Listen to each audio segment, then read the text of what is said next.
บางคนนะนำในเคยทักดำลงมียังลางปานดำไหลหล่อไหลดอคือมวยกะโลยังปานเติมใบรอยเจ็ดคือกูทราบไหมนะลงทราบไทยลงน้องมันคัดยังปานพะเยาประมาณนั้นมันพะเยามันใส่สำหรับอาหารเนี่ยโอเคน้องมาฮัดยังไงจะทาบาท30 40 ច្រើនណាបងប្អូនណាបើយើងគិតទៅក្នុង1គីឡូវា370ចឹងយើងគិតទៅមុនទៅក្នុងមួយតោនប្រហែលមកគិតតាមនោះ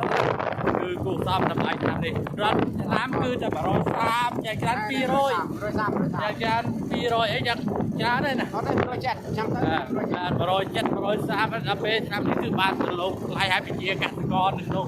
តំបន់នេះគឺសบายរីណាបានឃើញទៅឡូល្អចឹងដោយសារអីបងប្អូនណាដោយសារយើងមានរោងចក្រ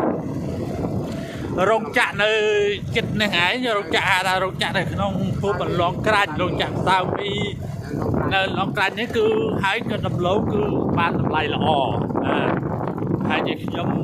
រកដាំដំឡូងតាមគេដែរហ្នឹងណាអរគុណច្រើនបងប្អូនសម្រាប់ការតាមដានទស្សនាបាទដល់កុំភ្លេចចុចជួយfollow like comment នេះបងប្អូនណា